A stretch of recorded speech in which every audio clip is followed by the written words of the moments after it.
Someone pulled your strings today, and you reacted. And the moment you reacted, you lost. You just handed them your power on a silver platter. You think you're a rational person. You believe you make calculated decisions. You tell yourself you're not easily manipulated. But here's the truth you've been avoiding. You are a walking, breathing reaction machine. Someone says the wrong word, you flinch. Someone ignores you in a meeting, you spiral. Someone undermines you publicly, your blood boils. And every single time they win.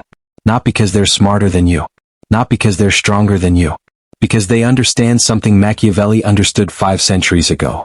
In The Prince, written in 1513, Niccolò Machiavelli didn't just write about politics. He wrote about emotional warfare. He understood that the easiest way to conquer a man is to make him conquer himself first. Your rage does that job for your enemies. Your hurt does that job for your enemies. Your need for validation hands your enemies a loaded weapon and asks them politely to shoot you. Ask yourself this question right now. How many times this week did someone else decide how you felt? How many times did someone else set the temperature of your entire day? That's not emotion. That's slavery.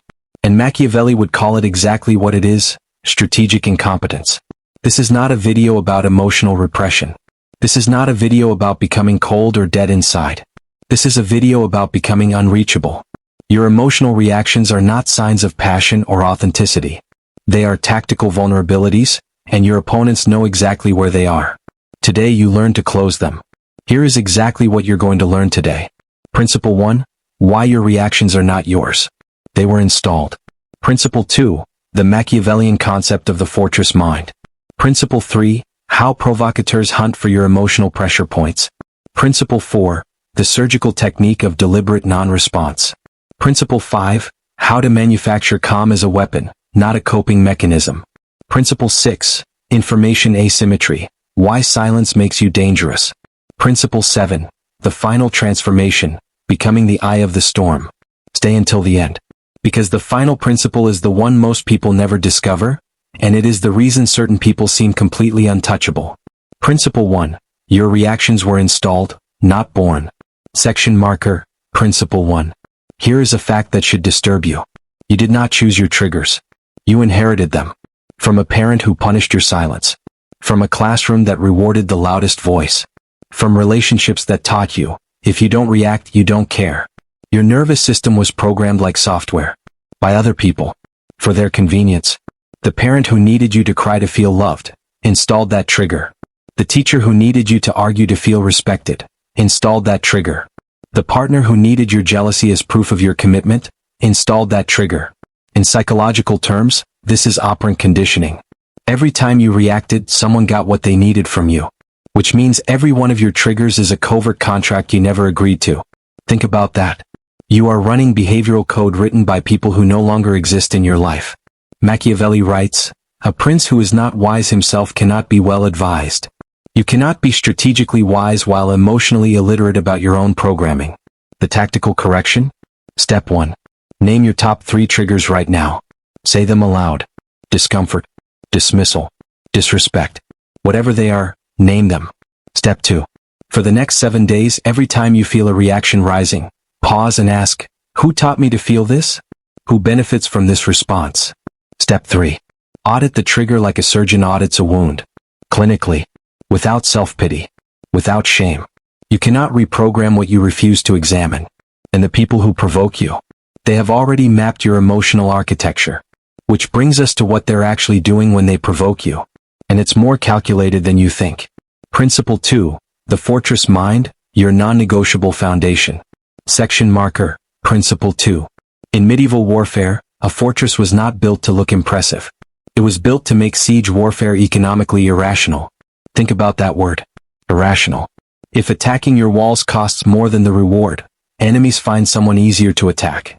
Your mind needs to become that fortress. Not a prison. Not a bunker of suppression. A strategic stronghold where outside forces cannot dictate internal conditions.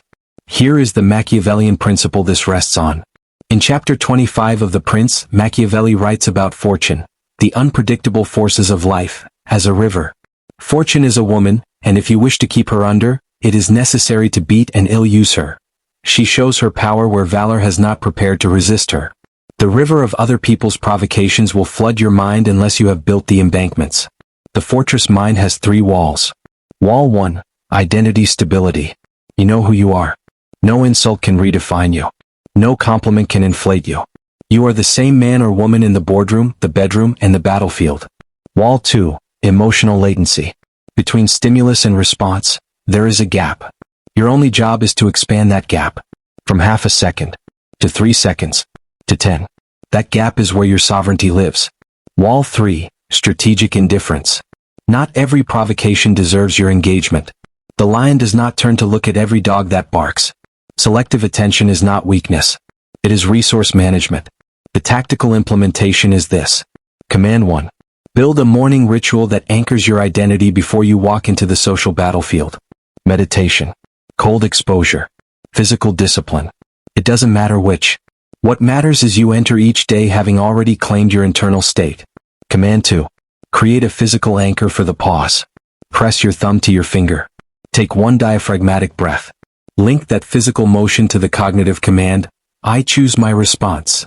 Command 3. Define your identity in writing. Seriously. 3 sentences. Who you are. What you stand for.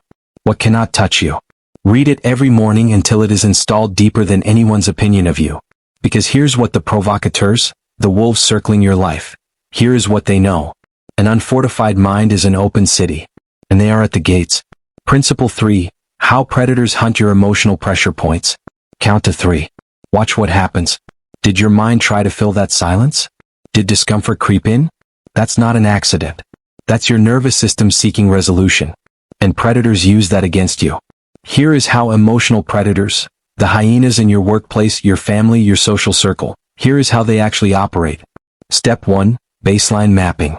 They watch you before they engage you. They observe what makes you flinch. What makes you over-explain. What makes your voice change pitch. They are gathering intelligence. Step 2. Pressure testing. A small insult. A casually dismissive comment. A backhanded compliment. They drop it lightly. Like a stone in a pond. And they watch your ripples. How far do the ripples go? How long do they last? Step 3. Exploitation at scale. Once they know your trigger, they use it surgically. In front of audiences. At strategic moments. When your defenses are naturally lower, when you're tired, stressed, distracted. This is not paranoia. This is pattern recognition. Robert Greene, building on Machiavellian principles, writes this in the 48 Laws of Power. Do not give them the satisfaction of knowing they have affected you. What? Because your reaction is the currency they came to collect. The moment you react, you have paid them. You have confirmed the map they drew of you. You have validated their power. You have made provocation profitable. The tactical reversal? Command 1. Deliberately change your baseline. If someone knows your anger trigger, project calm the moment the topic arises. Starve the feedback loop. Command 2. Use cognitive diffusion. When a provocation lands, don't process it as reality. Process it as strategy. Not that hurt, but that was a probe. What were they testing? Command 3. Ask yourself, what does my reaction give them? If the answer is power, satisfaction, or confirmation, deny them the transaction. Every single time. You're starting to see the battlefield clearly now. But there's a specific technique, cold, precise, and ruthlessly effective, that turns this understanding into active power. The technique of deliberate non-response. Principle 4. The surgical art of deliberate non-response. The most powerful thing you can do when provoked is absolutely nothing. Not because you're weak. Not because you don't care. But because silence, strategic, deliberate, loaded silence, communicates something that no argument ever can. It says, you do not have enough power over me to require my energy. Here is where most people make the fatal error. They confuse reaction with strength. They believe a sharp comeback demonstrates power. They believe defending themselves proves their worth. Wrong. Deeply, catastrophically wrong. Every defense implies there's something worth defending against. Every reaction confirms the provocation reached you. Machiavelli writes, the lion cannot protect himself from traps, and the fox cannot defend himself from wolves. One must therefore be a fox to recognize traps and a lion to frighten wolves. The fox does not bark at every sound in the forest. The fox observes. The fox waits. The fox moves when it chooses. Non-response is not passivity. It is asymmetric warfare. When you respond, you fight on their terrain, on their timeline with their weapons. When you don't respond, you force them to operate in uncertainty. And uncertainty is the most psychologically destabilizing force that exists. Let me make this concrete. Here are 3 forms of deliberate non-response. Form 1, the blank face. No micro-expression. No eye roll.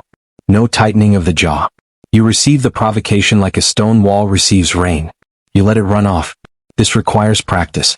Practice it now in low-stakes situations. Form 2, the redirected conversation.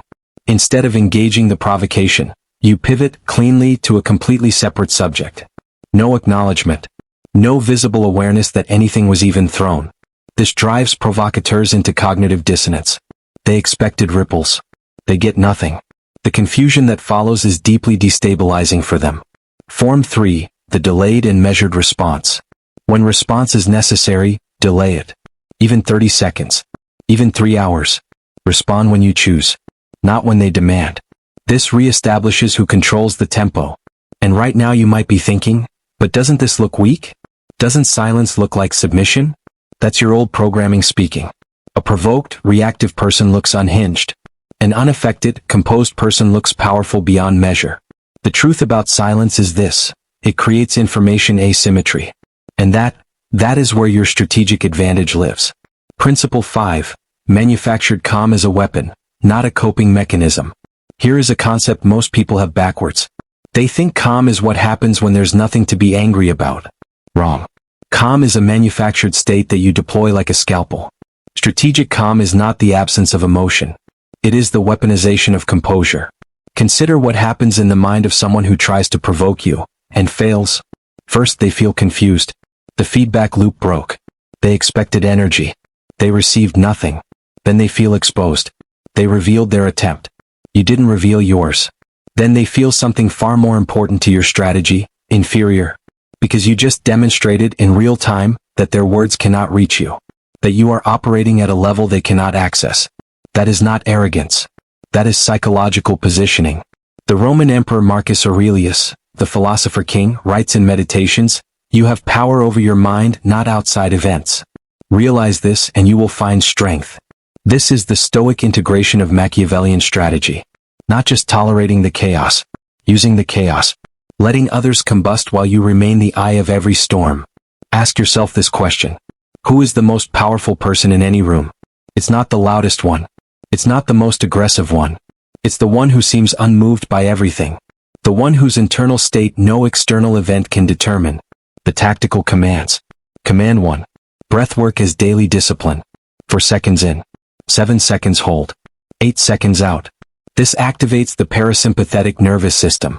It is physiologically impossible to sustain a full fear or anger response while breathing this way. Install this as a habit, not just for crisis moments. Command 2. Practice the 2-track mind. In heated situations, run 2 parallel processes simultaneously. Track 1. What's happening emotionally in your body? Track 2. What's happening strategically in the room? Don't merge them. Keep them separate. Observe your emotion from the strategic track without being consumed by it.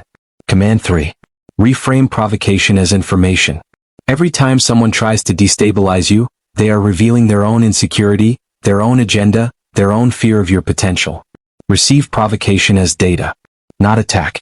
And here is the uncomfortable truth that creates the open loop into our next principle. The people who provoke you most often know you better than you know yourself. Because they've been studying your information, and you've been broadcasting it for free. Principle 6. Information asymmetry. Why silence makes you dangerous. There is a concept in game theory, military strategy, and intelligence operations called information asymmetry. It means, the person with more information about the other party wins. Every single time. Now here is what most people do not realize about their emotional reactions.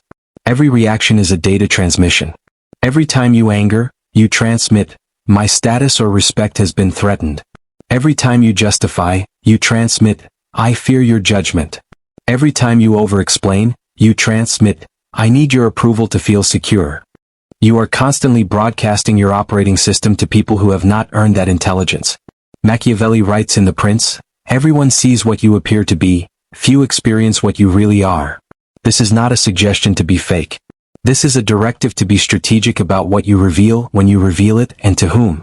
The fox does not show the wolves its den. The lion does not tell the hyenas when it's hungry. Information discipline is survival. Let me give you the specific architecture. Layer 1, reduce voluntary disclosure. Stop oversharing in professional and social environments. Every personal detail you offer is a potential weapon in the hands of someone misaligned with your interests. This is not paranoia. This is operational security. Layer 2, create strategic ambiguity. Let people wonder about your next move, your plans, your feelings about certain subjects. The mind fills uncertainty with projection, and projection is far less threatening than reality. Layer 3, ask more than you answer. Questions gather intelligence while revealing nothing. Every question you ask of another person is an intelligence operation. Every unnecessary answer you give is a voluntary security breach. Layer 4, use silence as a negotiating weapon. In conflict situations, the person who speaks first loses. Let silence sit. Let the other party fill it. They will reveal their position, their anxiety, their desperation.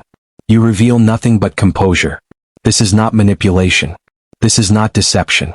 This is the asymmetric intelligence advantage that Machiavelli understood separates the powerful from the powerless. And the beautiful irony?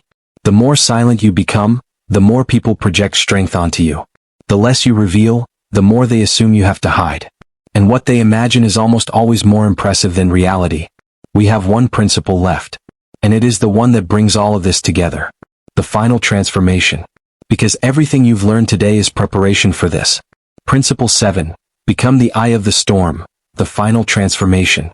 There is a moment in a storm when everything goes still. The wind stops. The noise stops. You're in the eye. Chaos surrounds you on every side. But where you stand, there is absolute calm. That is who you are becoming. Not someone who avoids the storm. Not someone who pretends the storm isn't real. Someone who has built such absolute internal order that external chaos cannot access your command center. In psychology, this is called shadow integration. The process of confronting and assimilating your darkest emotional responses so they no longer operate unconsciously. The man who has never examined his rage is controlled by his rage. The man who has faced his rage, understood its origin, and integrated it into his strategy, wields his rage like a weapon, deploying it only on his terms. Sun Tzu, military strategist, philosophical ancestor of Machiavelli, writes, "If you know the enemy and know yourself, you need not fear the result of 100 battles." The enemy in this context.